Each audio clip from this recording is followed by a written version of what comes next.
Yesu nashimwe cyane. Ndaramukije Imana y'umwijeho umugisha. Uyu ni wa mwanya tujya duhura tukaganira ijambo ry'Imana. Mbahaye rero nanone ikaze kuri uyu munsi kugira ngo tuganire ijambo ry'Imana. Tumaze iminsi turi kumwe tuganira ku ijambo rivuga imiraba y'ubuzima. Twagiye tonera hamwe amoko atandukanye y'imiraba y'ubuzima cyangwa se imiyaga ikubita ubuzima bwacu. Dusoza tureba n'iki twakora kugira ngo tubashe kubaho kandi iyo miraba iri kuko twasanze ko iyo miraba idashobora kuvaho. Ahubwo ari cyo twakora kugira ngo tubashe kubaho kandi iyo miraba nayo ihari. Twarabibonye mu nyigisho y'ubushize. Uyu munsi rero tugiye gutangira n'inyigisho mbasaba kugira ngo muzakurikire cyane. Ni inyigisho irimo amabanga akomeye y'ubuzima ushobora urayumvishe neza ukayikurikira. Kuba kuri isi ubuzima buroroha ntabwo bwongera gukomera. Rero tugiye kuganira ku ijambo rivuga ngo igihe cy'Imana n'igihe cy'abantu. Tugiye kureba ku kintu cyitwa igihe n'iki. Igihe cy'Imana n'igihe cy'abantu bihura bite. Iyi nyigisho tugiye kuyitangira tuyigeho iminsi. Ndagusaba kuzayikurikira neza ukumva icyo bita igihe cyangwa se igihe cy'Imana n'igihe cy'abantu. Igihe kibeshyeho ukora amakosa. Rero mbere yuko dutangira inyigisho reka tubanze dusenge Imana. Data mu izina rya Yesu ndagushimiye, uri Imana yera, urakiranuka, uri Imana y'ububasha n'ubushobozi, uri Imana y'ubwenge. Mwami Imana, ubwenge bwose bukomoka kuri wowe, kumenya kose bukomoka kuri wowe. Urahambaye, urakomeye, waremye isi n'ibirimo byose, uremye ijuru. Natwe turema nk'abantu dushyira kuri isi Mwami kugira ngo tuyitunganye ibe nziza.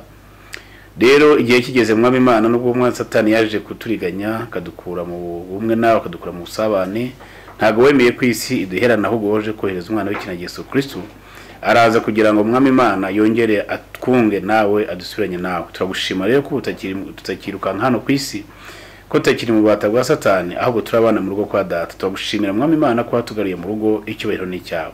Rero tugiye kumva ijambo ryawe Mwami, reka uriherekereshe umwuka w'ubwenge kandi nyiribihe byose ribe ijambo ryo guhindura ubuzima bwacu. Urakoze, icyubahiro ni cyawe mu izina rya Yesu, amen. Reka tuganire rero kuri iri jambo, dusome cyane twe dusanga mu mubwiriza igice cyaho cya 3 duhereye ku murongo waho wa mbere. Ni igitabo cyanditswe n'umugabo w'umunyabwenge witwa Salomo, umwami wa Israel, umuhungu wa Dawidi. Imana yahaye ubwenge kandi musezeranya ko nayo birivuga ko ababayeho n'abazaheruka nta muntu uzagira ubwenge nk'ubwa Salomo. Reka rero turebe kuri iri jambo Salomo yavuze, turiganira hamwe, turisesengure. Mwuka wera w'Imana adufasha kugira ngo turyumve. Tuganire ku gihe. Biraba ngo Imana igenera ikintu cyose igihe cyacyo. Ikintu cyose kigenerwa igihe cyacyo. N'icyagambiriwe munsi y'ijuru cyose gifite umwanya wacyo. Amen. Yesu nashimwe cyane. Bibiliya y'Ikinyarwanda iravuga igihe ikavuga n'umwanya. Iravuga ngo ikintu cyose cyagenewe igihe cyacyo. N'icyagambiriwe munsi y'ijuru cyose gifite umwanya wacyo. Iyo Bibiliya y'Icyongereza yo ivuga itandukanya ikintu cyitwa time n'ikintu cyitwa season. Time na season biratandukanye ariko kandi hari aho bihurira. Rero kubera ko Bibiliya y'Ikinyarwanda ntabwo yasobanuye neza time na season, ahubwo yavuze igihe ivuga n'umwanya. Ugiye kureba ubusobanuro cyangwa se aho season na time bihurira, nuvuga ngo season ni igice kigize time. Dufate urugero, time ni igihe. Igihe gipimirwa mu biki? Gipima mu gihe, mu mwaka, mu mezi, mu masaha, mu binyejana, mu binyagihumbi. Icyo ni igihe. Noneho umwaka niba ufite iminsi, umwaka ugira iminsi 365. Season ni igice kimwe kigize umwaka. Dufate urugero, izi ni terime zikunda cyane gukoreshwa muri agriculturist, abantu b'abahinzi, aborozi n'abakunda gukoresha cyane cyane izo terime za season. muri bavuga ngo ubu ngubu muri iki gihe ubu turi mu kwezi kwa kane k'umwaka, ubu turi muri season ya mbere y'umwaka wa 2020. Bavuga ngo imyaka yahinzwe muri uyu mwaka dutangira iraza kuba igiye kwera, season 1 ibirarangiye. Nirangira hazabaho gusarura no kongera gutunganya imirima, bongere bajye muri season ya kabiri. Rero bavuga ngo mu mwaka hashobora kuba season zitandukanye. Niyo mabiribwa rero ngo buri gihe kigenerwa ikintu cyacyo. Yesu nashimwe cyane. Iravuga ngo to everything there is a season, time for every purpose under heaven. Ngo to everything there is a season. Buri kintu cyose gifite season yacyo. Yesu nashimwe cyane. Noneho nanone mu igihe cy'umwaka, dufata umwaka ni uruhererekane rw'ibintu bigenda bisimburana. Igihe tukirebera mu bintu mu gihe cyatambutse, mu gihe kiriho n'igihe kizaza. Icyo ni igihe. Noneho na season nayo irongera akaho season yatambutse, hakabaho season turimo, hakabaho na season izarangira. Season izakurikira igihe gitaha. Yesu nashimwe cyane. Rero buri kintu cyose kigenerwa igihe cyacyo. Buri kintu cyose Imana yakigeneye igihe cyacyo. Amakuru meza mfite rero uyu munsi ngira nkubwire nuko iyo season, icyo gihe cyawe kigugoye, kigushaririye, kikuremereye, kitazahoraho. Yesu nashimwe cyane. Niyo ngo season ivaho, indi season ikaza. Season igakurikiraho, indi season ikaza. Igihe ntigihoraho. Ibyo bihe bikugoye, ibi bihe nk'aba turimo muri iki gihe isi yose irimo, igihe cya lockdown kubera iyi COVID-19, iyi ni season ntabwo izahoraho, izarangira. Nimara kurangira ubuzima buzakomeza. Hiriye iyi season hazaza n'izindi season. Rero ngo kurira kwararira umuntu mu gitondo impundu zikavuga. Muri uku kwezi kwa kane isi yose yahangayitse irimerera kubera iyi COVID, ariko mu kwezi kwa gatanu umuseke uzatambika twongere tubone ubuzima. Cyangwa mu kwezi kwa gatandatu twongere tubone ubuzima. Niyo ngo iyi season irarangira. Uyu munsi rero igice cya mbere cy'izi nyigisho tuziga, ndagira ngo tuganire kuri iki kintu cyitwa igihe gusa. Iyo bavuze igihe ni wumva iki? Igihe Imana ntituye mu gihe, ahubwo Imana yitwa nyiribihe, kuko Imana niyo irema ibihe. Yesu nashimwe cyane. Imana yaremye ibihe. Rero Imana yo ntituye mu gihe. Imana ntigengwa n'ibihe, ahubwo niyo igenga ibihe. Ko Imana ntisaza, Imana uko yahoze niko iri nakuzahora iteka ryose. Noneho uyu yaremye isi, irangirema ikiremwa cyitwa umuntu, imaze kurema umuntu imutereka mu kintu cyitwa igihe. Imaze kumutereka mu kintu cyitwa igihe aricyo kigenga ubuzima bwe, igenda imwereka n'ibyo azakora kuri iyi si. Yesu nashimwe cyane. Rero ubuzima bwacu n'igihe tuba kuri iyi si bifitanye isano ya hafi. Ndabisubiramo. Ubuzima bwacu n'igihe tumara kuri iyi si bifitanye isano ya hafi, biregeranye cyane. Ni ukuvuga ngo niba imyaka uzamara ku isi, ubwo ni igihe uzaba uhamaze nyine. Muri kiriya gihe niba ari imyaka 100, habayemo amaseason menshi muri iyo myaka 100. Buri mwaka wayo wari ufite season ebyiri, uzaba zarabaye amaseason nka 200, niba ari 200. Niba ngo niba ari amaseason 200, muri aya amaseason yose ufite ibyo wagiye yakoramo. Rero ikintu cyitwa igihe n'ubuzima bwacu ni ibintu bisa nk'ibikomatanyije bibana. Bivuga ngo nanone igihe cyawe ibyo ugikoramo biba bifitanye isano nuko uzaba cyangwa se nuko umeze. Yesu nashimwe cyane. Ubu none hamwe introduction mushobora kutabyumva neza, ariko uko tuzagenda twiga muzabyumva. Igihe cya buri kintu, igihe kigira ibintu bikiranga. Ku isi yose miliyari zituye isi z'abantu, ikintu kimwe cyonyine Imana yahaye abantu ku gipimo kingana ni ikintu cyitwa igihe. Tubivuga ngo mu bintu biranga igihe rero, igihe abantu bose barakinganya. Yesu nashimwe cyane. igihe cy'umukene wa mbere umukene wa nyuma kwisi uri nyuma y'abandi bose n'igihe cy'umukire wa mbere kwisi uruta abandi bose igihe cyabo bose kirangana umunsi wabo bose ugira amasaha 24. Haleluya. Nango abantu bose kwisi bafite ikintu kingana cyitwa igihe Imana yabahaye ku buntu ntawe ukigura. Buri muntu wese yisanze kwisi asangamo ikintu cyitwa igihe. Noneho asanga kwisi hari n'ibintu bihari byo kuzakora. Rero igihe ni ikintu kingana. Dufata urugero niba igihe ari amafaranga byaba bivuze ko Imana yahaye abantu bose igishoro kingana. Haleluya. Niba bajyana bana bivuga bakavuga ngo igihe ni amafaranga ngo time is money. Rero niba igihe ari amafaranga bivuze ko Imana abantu bose kwisi yabahaye igishoro cy'amafaranga angana.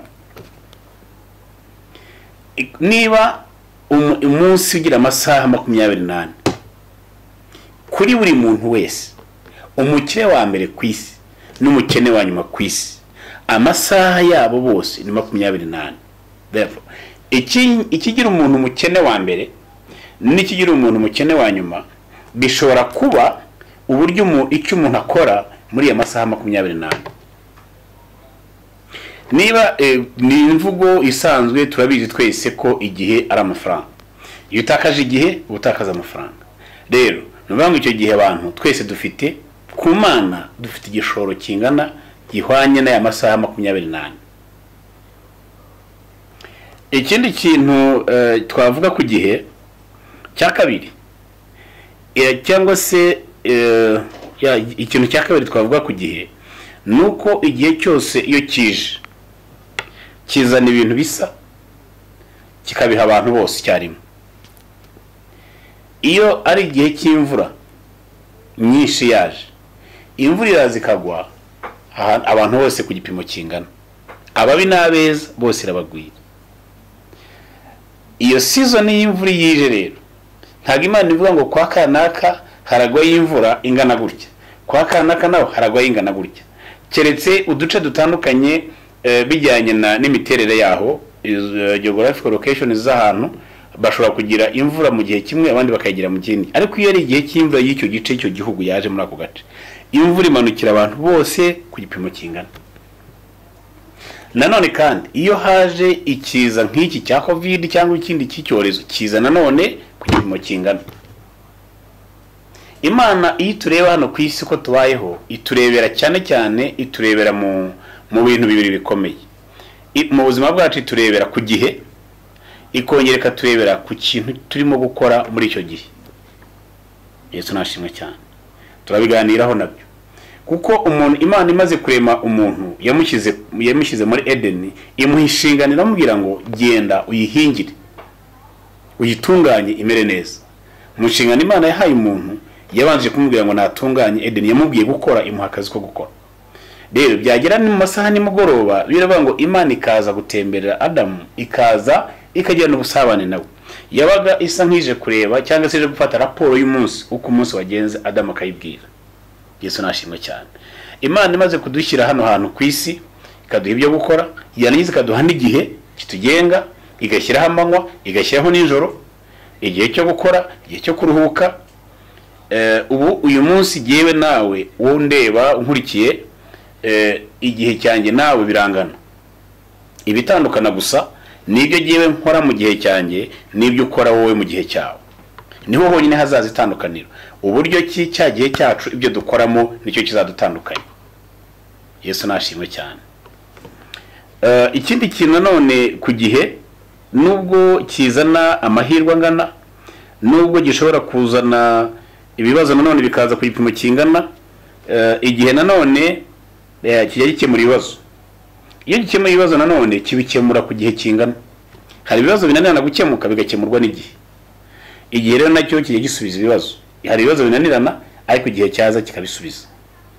Yesu nashimwe cyane. Nkuko igihe cy'isi yari mu mwijima igihe cyarageze rero bamukumuzoro igihe igeze umucyo kwisuraza wa mwijima urahunga. keretse abahisemo guhungana bakaguma muri wa mwijima. Ariko igihe Yesu Kristo yaje ari umucyo, wa mwijima urahunga. Iyo izuba rihari igihe cy'impeshyi kiba ari igihe ntacyo wakora ngo urangize impeshyi mu kwezi kwa 7 hano mu Rwanda. Ariko Imana igena ibihe, iyo igihe cy'imvura cyaje ya mpeshyi iragenda. Rero muri cya gihe impeshyi yagiye igenda kuri nge ikagenda kuri wowe, ntabwo igenda kuri umwe ngo isigare ku wundi. Yesu nashimwe cyane. Ubwo nimo ndabaha ubusobanuro kugira ngo twumve neza igihe. Ibi bintu tugiye kuzaganiraho, izingisho tugiye kuziga, tuzaziga nenge nawe turimo twumva neza ikintu cyitwa igihe icyo ari cyo. Tureke gusa gumana kari agace gatoya k'igihe duhora tuvuga ngo igihe n'amafaranga. Igihe n'umuntu akirirwa aryamye akageza nimugoroba ariko abizi ko igihe ari amafaranga. Rero nagira ngo tuganire twumve neza ikintu bita igihe niki. Yesu wacu nashimwe cyane. Haleluya. Igihe rero nubwo ari cyiza kikaba kingana kuri twese, akaba ari igishoro twahawe ku buryo bungana. Igihe buriya kigira ibintu byacyo bigusaba kwitwararika. Iyo utabyitwararitse igihe kikubera kibi. Igihe rero mu bintu by'imbogamizi cyangwa se icyo nakwita ikibi cy'igihe, ndababwira ibintu bigira nko kuri 5 gusa. Ni byinshi ariko ndababwiramo nka 5 bibi ku gihe. Ikintu cya mbere kibi ku gihe, igihe ntigihagarikwa. Iyo umwaka watangiye ntushobora kuwuhagarika. Iyo uyu mwaka winikije bigeze mu kwezi kwa mbere kwa 2 kwa 3, utangiye kubona ibimenyetso by'uko uyu mwaka ushobora kutakubera mwiza, utangiye kubona ntushobora gufata wa mwaka ngo uhagarike usubize inyuma uzane umwaka watambutse. Ntabwo bishoboka. Iyo igihe cyaje kiba cyaje. Yesu nashimwe cyane. Iyo igihe cyaje kiba cyaje, ntushobora kugihagarika, ntabwo byashoboka. Cyo kirakuyobora ukakiyoboka uko cyamera kose. Igihe cyaje ntushobora kugihagarika, ntabwo bishoboka. Ibyo wakora byose, wakora ibyiza, wakora ibibi, wakora utakora, igihe ntigihagarara. Cya gihe twavuze Imana yaduhaye ku gipimo kingana abakene ba mbere n'abakire ba mbere ku isi tunganya. Reka mabwire ikindi kintu cya kabiri kibi ku gihe. Ikindi kintu cya kabiri kibi ku gihe, igihe ntabwo kijya gitizwa. Ntushobora kubwira umuntu uko akoresha igihe cye neza, mbwira uko mbona igihe cyawe gikoresheje neza, wantije igihe cyawe nanjye nkagikoresha. Ntabwo bishoboka. Umuntu n'igihe niwe wenyine n'igihe cye nuko agikoresha n'ibyo agikoramo. Nta muntu ushobora gutiza igihe cye. Ndetse umwanditsi umwe w'amahanga yaravuze ngo ikintu cy'agaciro kuri we ajya abasha guha umuntu akunda n'igihe. Yesu nashimwe cyane. Iyo umuntu cyane wenda nk'abantu buriya nk'abantu baba muri business cyane bakora business mu bintu biri aho bahora bari busy bakira abakiriya, kugira ngo umuntu azahagarike isaha yo gucuruza aze muganire, ni ibintu bitoroshye. Biribona abantu birirwa bahagaze ku muhanda agahera mu gitondo akageza nimugoroba, nuko kuri uwo munsi nta kintu yari yateguye ari bukoremo. Kubwira uri uhagaze mu muhanda ngo reka tuganire amasaha 3 cyangwa 4 birashoboka. Aho kugira ngo usange umucuruzi mu iduka rye umubwire ngo sohokura ikinge uze tuganire umwanya munini, ntabwo bishoboka, ntabwo yagukundira. Niyo mpamvu nababwiye ngo ikintu igihe kirangana, ariko ibyo dukora muri cya gihe biratandukana. Rero ushobora kuba uriwe kubera ibyo ukora muri cya gihe cyawe, atari kuvuga ngo ni amahirwe make yabayeho mu buzima, ahubwo uburyo wakoresheje igihe cyawe. Uwagikoresheje neza ntashobora kukigutiza. Niba umubyeyi wawe yarakoresheje igihe cye neza, ntashobora kukikuraga nk'umwana wabyo mu gihe cyanjye uzagikoreshe neza, ntabwo bishoboka. Niyo mpamvu uyu munsi dufite mu bihugu bitandukanye muri societe zacu dufite ababyeyi bari abantu b'abagabo bakoze amateka, ariko basize abantu bari abo dafite gahunda bibirara, bari abo bamwe baratindaye barakennye, abandi bameze nka za mayibobo. Nyamara amateka y'ubwenge uriye n'umwana wari runaka iyo umurebye urikanga. Kuki wikanga? Iyo umurebye wumva amateka ya se nuko nibyo se yakoze, ibyo se yagezeho byose bigezeho kubera ko yakoresha igihe cye neza. Uyu mwana rero urimo wirukanka ku muhanda, iyo biza ko ari ibishoboka papa we aba mu murage yamuhaye aba yaramurazemo no gukoresha igihe neza. Rero igihe ntabwo umuntu agikoresheje neza ashobora kukigutiza. Yesu nashimwe cyane. Igihe kirakomeye. Ikindi kintu kibi ku gihe, ntabwo ushobora kukigarura cyaragiye. Igihe cyagiye ntabwo kigaruka. Biroroshye ko amazi yamenetse wayayora ukongera ukayasubirana bitewe naho yamenetse, ariko igihe cyagiye ni aho cyagiye hose ntushobora kukigarura ngo cyemere, kuko wenda amazi amenetse nk'ahantu hatari ibitaka ari nka sima kandi hafi aho hari icyobo cyangwa se ashobora kumeneka akajya muri wa mwobo ukongera ukayayoramo, ariko igihe cyagiye ntushobora kukigarura. Igihe cyagiye n'amahirwe cyajyanye ntushobora kugihamagara ngo kigaruke. Yesu nashimwe cyane. Bisaba ko wowe mbere yuko ndimo ndababwira ibintu biranga igihe, ibyiza by'igihe, ibibi by'igihe, ndasoza mbabwira icyo wakora kugira ngo ubashe controlling igihe, kuko igihe kubera kutagifite ubasha wowe ntabwo wagikontorora ngo kikwemerere. Hari amabanga yonyine nk'atatu ndi babwire ushobora gukoresha ukabasha gukontorora igihe, naho ubundi igihe wowe kubwawe nk'umwana w'umuntu ntabwo wagitegeka ngo kikwemerere, ntiwagihagarika ngo cyemere, ntiwakigarura cyagiye ngo cyemere, ntiwagitira ku baturanyi ngo byemere. Igihe cyagucitse kiba cyagiye. Ubwoko bw'Imana, igihe ni ikintu gikomeye cyane. Yesu wacu nashimwe cyane. Ikindi ku gihe nanone ntushobora, iyo wakererewe ukaza kubona ko hari igihe kinini watakaje, ntushobora kuzana na ya pressure y'igihe wataye nguze ugisunike ukihutishe cyane, cyangwa se ugisabe kugira ngo kikwihutishe. Ibintu wakabaye warakoze mu myaka 6 ishize ubikore uyu munsi ngo birangire. Ntushobora kuregura aya masaha 24 y'umunsi ngo yagira amasaha wenda 48 cyangwa se yagira amasaha 46, ntibishoboka. Amasaha y'umunsi kwangana azahora ari uko nguko. Ntushobora kuza ngo kubera ko ngo urubona hari abantu murajya kubwira bugiye ngo nabona igihe cyose namaze ngo cyapfuye ubusa, imyaka yanjye yose yapfuye ubusa, ubu ngubu noneho Imana ingiriye neza ndaje ubu noneho. Iriya pressure uzana wirukanka ntabwo ikanga igihe. Ntushobora kongeraho iminota ku masaha 28, ntushobora kongeraho isaha ku masaha 28, ntushobora kugira ikintu na kimwe ugikoraho. Igihe kiragoye. Igihe ni ikintu kigoye cyane ku buzima, kandi nicyo ubwacyo birangira kitugize abo turi bo uyu munsi je nawe. Yesu nashimwe cyane. Dore ikindi kintu kibi cy'igihe. Ikindi kintu kibi cy'igihe, igihe kirakurega. Igihe kirakurega, wambaza ngo igihe kikurega gute cyangwa kikurega kurinde. Igihe kirakurega kikakurega ku bantu. Igihe kikurega ku bana bawe, kikurega ku baturanyi, kikurega aho washatse, kikurega aho uvuka, kikurega ahantu hose. Wambaza ngo igihe kindega gute? Igihe kirakurega kuko gihuza ibintu bibiri. Uburyo igihe kikuregamo gihuza imyaka yawe n'ibyo wagezeho.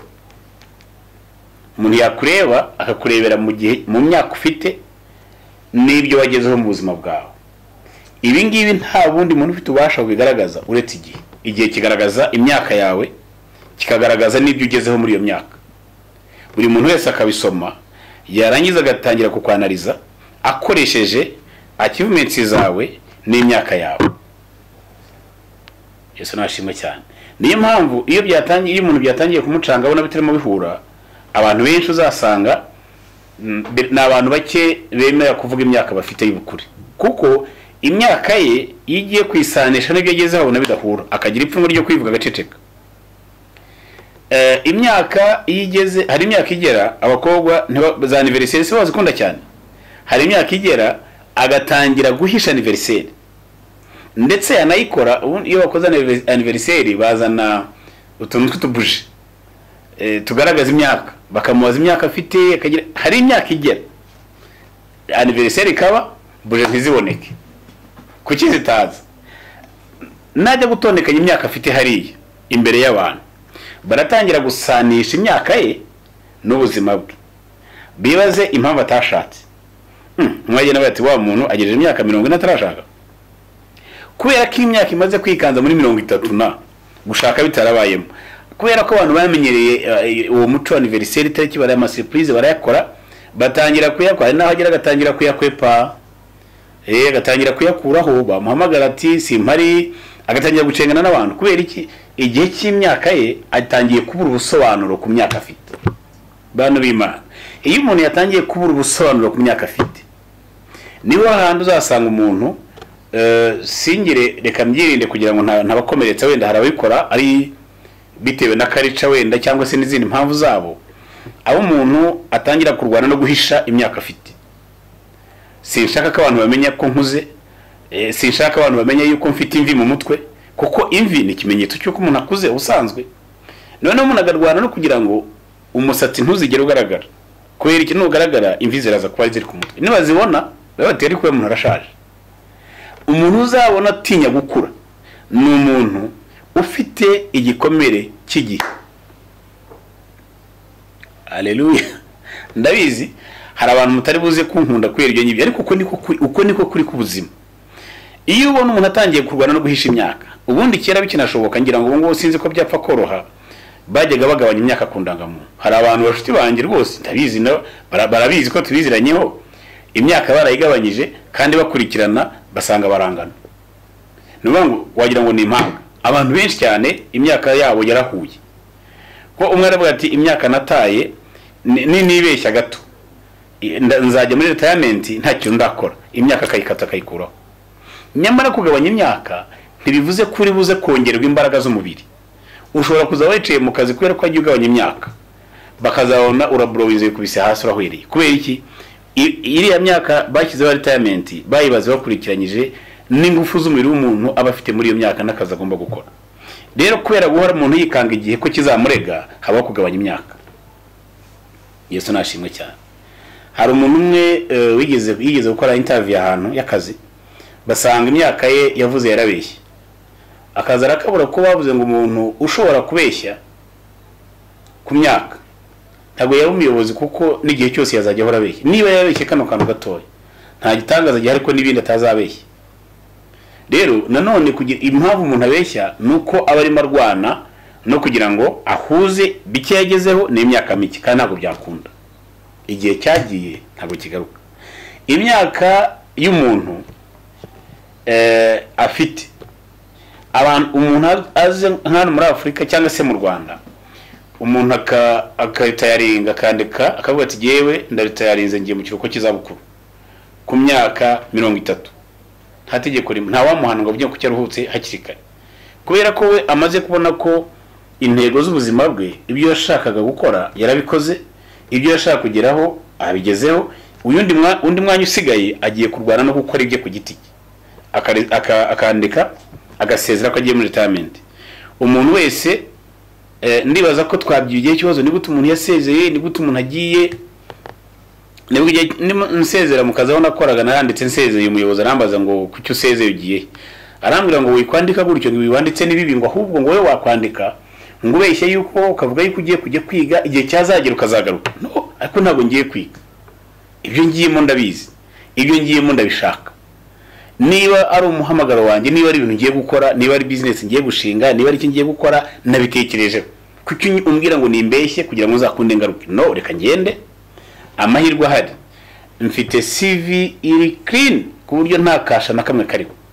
Anytime nzakenera kongera gukora nzagaruka nkore. Ariko ubu ngubu nonaha hari ibyo ngiye gukora byanjye ku giti cyanjye ngiye kuba, hari ibyo ngiye guhugiraho, hari ibyo ngiye gukora bimpaye amahoro, cyangwa se wenda numva bihuye n'icyerekezo cy'ubuzima bwanjye.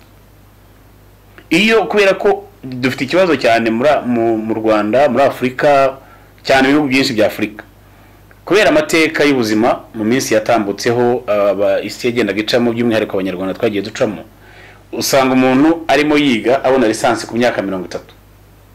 Niba umuntu arimo arwana no kubona lisansi ku myaka 30, 35, 40, mu gihe mu by'ukuri lisansi yagombye ko yarayibonye ku myaka 21, 22, ku myaka 25 akaba afite wenda maîtrise, ku buryo azageza imyaka 29 afite doctora. Uyu munsi akaba ku myaka 30 aribwo arimo kurwana no kubona lisansi, agiye kuva yakajya gutangira akazi, retirement age iri imbere yireba, hari ibintu byinshi abona atari buze gukora. Agahitamo kuvuga ati kubera ko imyaka yanjye n'ibyo ngiye gukora bidahura, reka ntagire kugabanya imyaka. Bwoko bw'Imana, kugabanya imyaka si cyo gisubizo. Ndagira muri iki kiganiro tugiye muri ingisho tugiye kwiga, nzabereka amwe mu mabanga y'ubuzima ushobora gukoresha iya myaka mike 3-5 wari isigaranye, iya myaka 3 wabonaga wari ufite, Imana ikaba yagusubiza ibyo wajya kubona uhereye ku myaka 18. Yesu nashimwe cyane kandi birashoboka nubyizera ugakurikira ingisho neza uzabibona. Igihe ni iki umuntu akora kuri iki gihe? Hari igihe cyagiye, hari igihe ndimo, hari igihe nataye, hari igihe ibintu bitagenze neza, ariko se ni iki umuntu yakora? Kubera ko iyo wataye igihe, inama imwe ngiye kubaha, wenda ngiye kubabwira bino bintu bitatu wakora.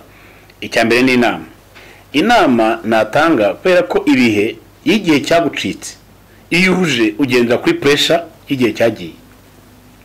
Iyo ugendeye kuri pressure y'igihe cyagiye, witiranya time na season. Iyo witiranyije time na season, ari ufata icyemezo cya burundu kandi season yari ngufi. Si byiza gufata icyemezo cya burundu kandi wari uri mu gahe ka season, ko season irajyana ndayizi. Haba igihe haza season y'ubushomeri, haba igihe haza wari wahura n'umuntu upfushije ubukwe muri ako kanya ameze nk'umuntu wasaze, avuga tumva umukobwa bivuyemo none ku munota wa nyuma nishyuye sare, nakoze ibindi nakoze ni mu ndangiro umuzi wese mubona mumuzanire kugira ngo nsoke muri iki gihe. Bakakubwira ngo hari umukobwa nzi, umuntu akavuga ngo hari uwo nzi hari, ukiruka mukamuzana. Urushako ni icyemezo cya burundu, that's a permanent decision. Ariko mu by'ukuri yifashe kubera pressure y'ikibazo ugeze ako kanya, nyuma y'iminsi ngayo ugasanga wa muntu hajemo ibindi bibazo. Niba ngo rero ntuzafata icyemezo cya burundu mu gihe season yakuryaga, wibuke ko kukanduka kubabaje gatoya ni ka season karaza kurangira. Yesu nashimwe cyane. Rero ntuzafate permanent decision in temporary environment, cyangwa se mu gihe situation iri temporary, n'akantu gato kararangira vuba, ko agahe kose kararangira. Rero uzirinde gufata icyemezo gikomeye mu gihe kibazo gishobora kurangira kitari butinde cyane. Reka mbabwire ibintu bibiri. Ikintu cya mbere gisaba kugira ngo uzabashe kumanaginga igihe, ko igihe ntushobora kugikontrola, ntiwagihagarika, ntiwakihutisha, ntiwakigarura cyagiye, nta ibintu byinshi utakora. Ikintu ushobora gukora ku gihe kimwe cya mbere kibanze ni wowe gukora planning yawe, igenamigambi ryawe. Ukavuga ngo muri uyu mwaka, muri iyi season na planinze gukora ibintu ABCD. Rero iyo ukoze plan yawe uyereka igihe na plan biravugana, bikakwereka icyo uruze gukora muri iyo minsi. Yesu nashimwe cyane. Ntuzatangire icyumweru udafite ibyo uzagikoramo, icyo cyumweru cyo giye gupfira ubusa. Ntuzatangire umwaka udafite icyo uzagukoramo, uwo mwaka uzagupfira ubusa. Buri kintu cyose giye kuza n'umunsi ugiye kubyuka mu gitondo, uplaningire ibyo uribuze gukora kuri uwo munsi. Rero iyi plan yawe iraza kuvugana n'igihe cyawe, bikwereke icyo uribuze gukora. No planninga ibintu byawe bizagenda neza. Imana ibaho umugisha.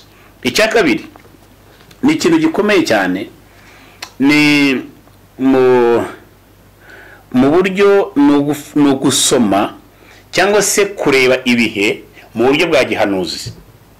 Abahanuzi n'abantu babasha kuvuga ibintu bishobora kuzaza umwaka utaha n'imyaka 10 n'imyaka 200 zaza imbere. No gusoma ibihe ukabikora interpretation mu buryo bwa gihanuzi. Yesu nashimwe.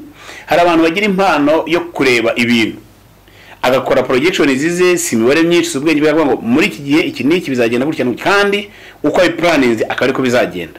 Bibiliya iravuga mu ngoma za mbere, katwasome twihuta. Ingoma za mbere igice cyaho cya 12 umurongo waho wa 33 umva mabwire.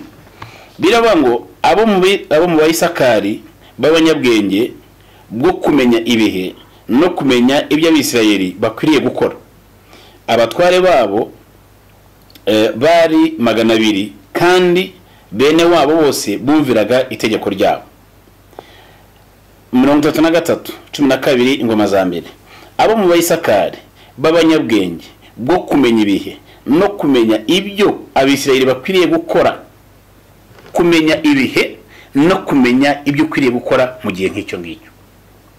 Kumenya ibihe bishobora kutaba impano ya bose, ariko iyo utabashije kubyumva uranabaza, uranasenga, kuko Imana niyo nyiri ibihe, niyo mugenga w'ibihe, urayibaza. Ntago ari gupfa kwihuragura mu bintu gusa. Igihe cy'abandi basarura nushora imbuto mu gitaka izaheramo, izapfa kubera iki wibeshye ku gihe. Niyo mpamvu icyambere navuye ngo gukora planning igenamigambi ryawe, ikintu uzakora mu gihe cyacyo, buri kintu cyose n'ibyo uzagikorera. Rero iyo urimo ushaka kugira ngo ukoreshe igihe cyawe neza, cyangwa se ugaruze n'ibyatwawe n'igihe cyatambutse, icyambere umenya igihe nicyo ugibuze kugikoramo. Iyo wumva igihe ari umugabo umwe yari inshuti yanyu, umupasiteri, yagiye kugura imodoka. ndamubuza nambwira imodoka wigura aranga ati ndayigura. Iyo modoka yaragiye kugura minibus kandi hariho amakuru avuga ko kwasiteri zirimo ziza minibus zigiye kwirukanwa mu mujyi wa Kigali zongera gukora. Nawe agiye kuinvestinga muri projet itari mu murongo wa politiki ya leta. Barimo barakuramo za minibus mu mujyi, nawe agiye kuinvestinga muri minibus. Ndamwinginga wayiretse arananira. Arangije finally bucya duhura mbwira ko yayiguze. Ndakubwiza ukuri nta nubwo yikoresha ngira amezi 2. N'amafaranga yayitanze ati no kuyagaruza nta na kimwe cyakanga yagaruyeho. Yatangiye kujya mu ntambara mu muhanda, yapfuye bayirukanya, ayiguze ipfuye, ayiguze ataye, yinvestinze mu gihe atagombaga kuinvestinga. Rero ugomba kumenya igihe, ukamenya n'ibyo ugiye gukora muri icyo gihe. So gupfa gukora ko abandi bakoze. So kujya kuri internet ngo nabonye mu gihe kintu cy'abakoze bireka nanjye mbikora. No. Menya igihe n'ibyo ugiye kugikoramo. Biraba ngo bene Isakari, abandi bene Yakobo, nabuzukuru ba Isaka, nabuzukuru ba Abraham. Imana yari yabahaye ubwenge bwo kumenya, babonaga igicu gusa giciyeho. Bakabwira David bati nujya ku rugamba uratsindwa ntugende, akareka kujya gutera. Ako uyu munsi mwebwe nabo mufite n'abahanuzi n'abashumba bashumbye n'abatsi iyo kubwikira ntugikore uranguka agenda ukagikora. Iyo ugiye ukagikora ejo haza umuyaga wagikwitwaga rukuti pastor nsengera. Nyamara igihe yakubuje kujya kugikora waranzura hatizo bagikora kubera ko n'abandi bagikoraga. Rero wikora ikintu kuko abandi bagikoze, wikora ikintu kubera ko muri quartier bagikora, kora ikintu kubera ko Imana yakubwiye kugikora. Yesu nashimwe cyane. Icya gatatu, koresha igihe cyawe neza, koresha imbaraga zawe neza kandi igakumenya amahirwe yaje. Hari igihe amahirwe aza, hari igihe kandi ubundi entrepreneurs mwe murabizi buri gihe cyose n'igihe cy'ibibazo haza amahirwe. Hari abantu bari strategic bazi kuinvest, bazi kumenya igihe cyo kuinvesting. Niki gikeneye muri imisi. Ubu muri iki gihe inganda cyangwa se abantu bakora aya masabune dukara mu ntoki ni benshi barimo barabikora kuko haje season yabyo ibirakenewe. Abakora udupfukamunwa ejo nahoze mbona berekana list y'abantu y'ama factory yemerewe kujya gukora udupfukamunwa barimo baradukora kuko nubwo hari ibibazo ariko kino kibazo hari ayandi mahirwe arimo. Amahirwe arimo muri business ni ugukora udupfukamunwa, ni ugukora amasabune bakaraba. Yesu nashimwe cyane. Niba rero utekereza ubu none ngo uvuze tugiye ngiye kuinvestinga mu matelefone, ngiye kurangura amatelefone none aha urayarangura he naho kujya no mu Bushinwa nturi bugiye nahandi niyo yaba hari igihe cyose hari crisis nkuko abantu barimo barwana no kurwana n'ubuzima bw'ibanze. Ntabwo ari cyo gihe cyo kujya kugura ibintu bindi nk'ibyo bihenze. Rero bigusaba kuba strategic kandi ikindi ukamenya gukoresha amahirwe aboneka. Bibiliya iravuga mu mubwiriza igice cyaho cya 11 muri murongo wa 6 biraba ngo mu gitondo ujye ubiba imbuto yawe kandi nimugoroba ntukaruhure ukuboko kwawe. Nshuti z'Imana murumva micyaho hano mu gitondo biba imbuto yawe, nimugoroba wiruhura ukuboko kwawe. Iyo ni part time job, ni akazi kandi nimugoroba. Genda mu gitondo ku kazi wakoraga, nuva ku kazi kayo wakoraga genda ujye gushaka indi business kora. Yesu nashimwe ko ubundi bwo buryo bwonyine ushobora kumanaginga pressure y'igihe, nicyo gihe cyonyine ushobora kubasha kugaruza ibyo watakaje muri ya myaka. Kora ku manywa nimugoroba kora, ihinga ku manywa nimugoroba curuza, kora muri ministeri runaka nimugoroba shaka ikindi kintu ukora. Ntabwo ari kuva mu kazi ngo ujye mu kabari inshuti yanjye. Hari ibintu biba binateye n'agahinda. Urabona umuntu ku myaka 45 uyicaye muri office ahantu urakora, utegereje itariki 30 uko zigera ngo baguhembe umushahara w'ibihumbi 800 cyangwa miliyoni simbihakanye. Niyo miliyoni bagiye kuguhemba ku myaka 45 ufite inzu iri muri credit bank zakata, ufite abana b'impinja uracyagura na za Pampex, uracyari noneho wava kuri kazi kawe nimugoroba ukajya mu kabari no kujya kunywa. Ibi ngibi bigaragaza ko uyu muntu nta yerekwa ry'ubuzima afite. I'm very sorry to say that. Ntimugire nimunyumve nabi. Niba kuko utekereza ko ugomba gukoresha igihe cyawe neza, menya ibyo gukora. Umugabo bita Dr. Miles Manuel yaravuze ngo kugira ngo uzamenye umuntu uwo ari we n'ibiri mu mutima we uzamumenya mu masaha ya 11. Kubera iki? Mu masaha ya mu gitondo yiriwe kuri pressure y'akazi. Kari akazi akora yayicaye muri biro y'abandi bamuhaye, ni umuntu uriyangaje. Baragutegeka isaha yo kubyuka, baragutegeka isaha yo kugera ku kazi, baragutegeka isaha yo kujya kurya saa sita, baragutegeka isaha yo kugaruka, baragutegeka ibintu byose uriho umeze nk'indogobe basunika. Wavayo akugira ngo wicare utekereze icyo wakora kugira ngo usohoke muri bwa wata nabo uzagize igihe cyo kujya kwangaje abandi, urasohoka mukajya mu kabari. Ukaza kuva mu saa sita za nijoro ugezayo umwereye ugeze aho wishyuye banka, ugeze aho wishyuye amazi, ayo wishyuye amashanyarazi, ayo wishyuye ibintu byose nuko ukurundanya amafagitire gusa ugashyira hari. Ubwo ngubwo ntabwo ari ubuzima. Ntabwo ushobora kumanaginga igihe cyawe, ntushobora gukoresha igihe neza utari wamenya gutandukanya ibyo bintu. Tandukanya ofisi y'abantu na ofisi yawe. Ko ofisi y'abantu isaha yose wayisohokamo, cya gihe cyose uyimazemo kikagupfira ubusa. Sirimwe si kabiri tubona umuntu yari mu kazi akagenda agafata credit akagura inzu mortgage loan inzu miliyoni 50 cyangwa 100, ejo akezi kakavaho nyuma y'iminsi ngahe bank yazituye inzu yacu. Muri cya gihe yari ari muri ka kazi yavagamo akajya mu kabari, aho kugira ngo ariya yanyweraga nibura iyo aza kuba yaratekereje ku ya saving agashinga na kabutike muri quartier, cyangwa se nibura akaba yaratekereje no vuga ngo mfite agasamba yari kanye guhinga nzajye nkuramo imyaka. Iyo utabashe kuwara igihe muri ubu buryo, umenye icyo ugiye gukora, umenye igihe cyo kugikora, kora planning yawe. Iyo ni inzira ya mbere yo kumanaginga igihe, kuko ubundi igihe ntuzagisubiza inyuma ngo kikwemerere, nta no kuzagitira kuba gikoresha neza ngo kikwemerere. Ibanza wicare ku myaka ufite imyaka 50, nushaka ufite imyaka 100, nushaka ufite 95, nta gihe na kimwe Imana itasubiriza mu muntu. Iyo waje imbere yayo ukabwira ngo mwami Imana, igihe cyane cyaratakaye, nazize ibi baba ngo yirengagije igihe cyacu cyo kujijwa, imyaka yo kujijwa yabayeho, ariko ndakwingize mbabarira, iyi minsi mike yansigaranye hano ndagusaba kugira ngo umwuka wawe ari unyobora anyereke ibyo gukora. Nukora planning yawe neza y'ubuzima, warangiza ugafata ukiga kumenya amahirwe ahari, kubasha kureba ukavuga ngo muri iki gihe hari opportunities zinizi, muri iki gihe hari amahirwe muri ibi nibi, hari amahirwe muri agriculture najya guhinga, hari amahirwe muri business yo gucuruza ibi nibi najyamo, hari amahirwe muri ibi nibi.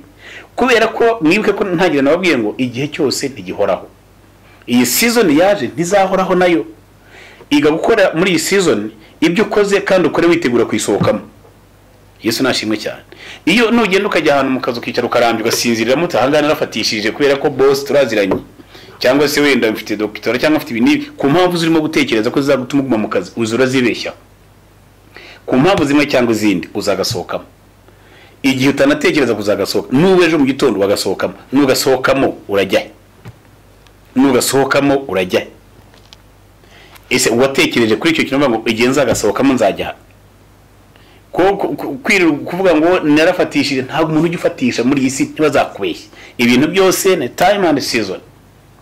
Time ntihoraho, buri kintu cyose season ihari. Nona ibi bya covid uterwa ejo bizaba byarangiye, hirya ya covid-19 ubuzima buzakomeza, ariko no hirya nanone nitugira muri kindi gihe hazongera hazi ibindi byorezo byo bizahoraho, ntabwo bizashira. Iga kumenya gutandukanya ikintu cyitwa time and season. Yesu nashimwe cyane. Iga kumenya icyo gukora mu gihe runaka. Niba ari igihe cyo kubiba biraba ngo igihe cyo kwiba akaba n'igihe cyo gusarura. Muri gice cy'umubwiriza harimo seasons 28 umubwiriza yagaragaje. Igihe cyo kwiba, igihe cyo gusarura, igihe cyo gutera, igihe cyo gutera, igihe seasons 28. Izi ni seasons ziyobora ubuzima bwacu bwa buri munsi. Muri iyi season yawe urimo urategura iki? Muri iyi season yawe urimo urashaka iki? Agahe keza ufite nikazahoraho. Yesu nashimwe cyane. Nanone agahe kabi kakugoye nako nikazahoraho. Niyo mpamvu agahe kose ufite igakugakoresha kandi wihuta. Niba ugize amahirwe ukaba wabaye angaje, iyo buri ya employment igihe cyose bari on favor, ntibazanakubeshye. Ni on favor kuko umuntu avuga ngo no kugira ngo ubone network yo kudepoza yo bazakore selection izi, ushobora kugira favor ku muntu hari, ushobora no kugira favor ku Mana muri icyo gihe kugira ngo akore. Iyo hagiye kwakorera wikwibwira yuko ari isoko atsindiye ugasinya contract ya burundu ku mpamvu zimwe cyangwa izindi, umuyaga uraza ukagukubita. Niyo yamiyaga tumaze iminsi turimo kuvuga. Iyo rero utabashe kubitekerezaho mbere y'igihe, niho hantu uzabona umuntu yirukanka yacanganyikiwe, arimo avuga ngo byancikanye ibintu byankomeranye, byagukomeranye gute? Nizo guhamagara umuntu we twarasenganaga nawe agahekaraza karamukubita nkako ka season, ariko karamukubise n'ubyumva utyo. Yakoraga business, yabonye isoko ryiza riryoshye, yabonye isoko ryo ibintu byari isoko nini cyane muri leta, ariko rimwe igihe maze gushaka amafaranga muri bank, avuye kuzana ibikoresho, arimo yitegura kujya gukora, hasohoka itangazo rivuga ngo rya soko ryakuweho ku mpamvu ziri financial crisis yaje, ibyo bintu byakuweho. Naramwambwiye ni Yesu ashimwe ati mbabarira, wimbira ashimwe yakoze iki? agahe kararyana iyi season akimanije imwe ko yisohotsemo. Rero nagira mubwire ngo igakujera ikintu cyitwa season. Yesu nashimwe cyane. Abankurikiye Imana bamugisha, tuhure muri seri kurikiyeho nanone irimo igice cya kabiri kigaragaza igihe cy'Imana n'igihe cy'abantu. Imana ibaho umugisha.